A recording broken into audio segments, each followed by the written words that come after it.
I'm Lara Hagen McHale. The career that I would like to move into is I would like to work as an experiential transformational coach. The subject that I'm going to speak on tonight is a little bit dark, so I've decided to use some humor to try to lighten the mood a little. So, what is an experiential transformational trainer, and what do they do? So, let me begin by asking you a question. Do you ever ask yourself, who am I when the lights go out, when the door is closed, when you're all alone? Do you think of the monsters under your bed? Do you feed them snacks? Maybe another bowl of ice cream or a bag of chips. Maybe a beer or a hit off that vape. Maybe it looks like making the president's list for academic achievement. Maybe the flash from your selfie will keep them hidden under the bed.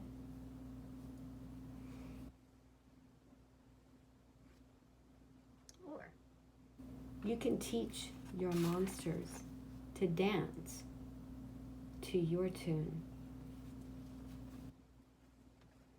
Experiential transformational coaches are trained to lead workshops that help people gain the skills in a supportive manner to perhaps become or get closer to self-actualization. I interviewed a certified experiential transformational coach, Millicent Hauser. She goes by Millie. Millie has a degree in psychology. She is a licensed counselor. She also has a certificate in substance abuse counseling. Millie is personally familiar with the many flavors and textures and smells of under the bed monsters, having soothed her own monsters of addiction. Millie had a private practice for several years where she helped people, and after discovering experiential transformational workshops for herself, she recognized that the transformation, the healing that she experienced and that she was able to facilitate other workshop participants to achieve was powerful and lasting. Shortly thereafter, Millie closed her private practice and has been a experiential transformational counselor since 2016. So, you might be thinking, how did my monsters get there? And does it matter how they got there? Or what they like to snack? Maybe you find yourself thinking, it's all I can do to just keep dog paddling. I'll think about it after I finish school. I'll think about it after I get a good job. I'll think about it after I retire. Or not. Maybe just not. What can I do about it anyway? Doesn't everyone have their monsters under the bed? In the dark? My answer to that is no. If you teach your monsters to dance, you can have a dance partner for life. As infants and children up to around the age of 7, children take in information from their environment. Most of it is nonverbal and unconscious. These experiences create the child's mental model of the world. The child learns from these experiences how to make friends, how to get along, how to be accepted. The child learns from the responses of their caregivers and their parents, the authorities.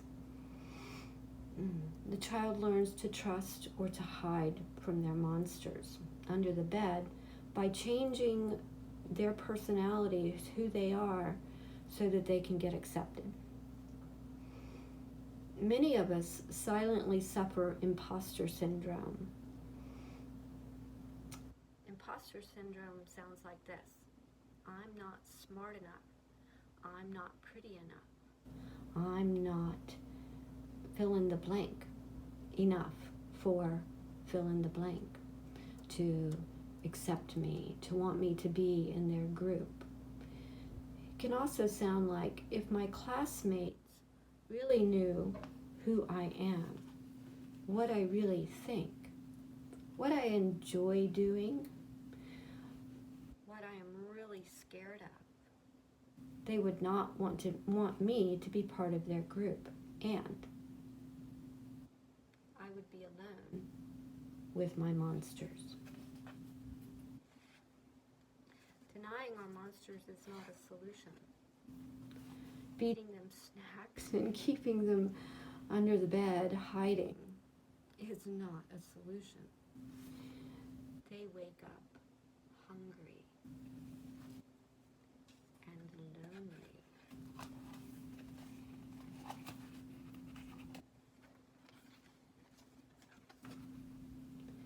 And they want to come out and play with your friends. Experiential, transformational trainers help people recognize their monsters' disguises and tricks through workshops. These workshops usually last about 4 days. They are designed to help individuals unmask the unconscious conditioning that formed their mental model and to develop new dance moves. There are several programs that offer training for the trainers, and acceptance into the training is done through a series of taking classes themselves and then interviewing. There is not a set curriculum of prerequisites for someone to be admitted to a training program. Their knowledge of human development, history, sociology, psychology, or neurolinguistic programming are wonderful, helpful knowledge to have for this particular profession.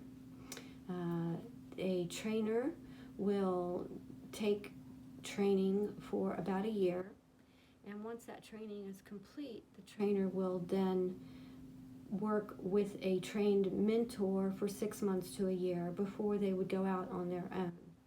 Trainers have a lot of autonomy in setting up their classes within the parameters of the program that they're working for. There's a lot of opportunity for teaching at programs in different locations around the country and even outside of this country. Trainings are provided in multiple languages. I am not multilingual, so I would only be able to teach this in my native tongue, being English. To me, it seems like a very exciting and fulfilling way to give back. And I would hope that as a trainer, I would be able to help people become friends with their monsters,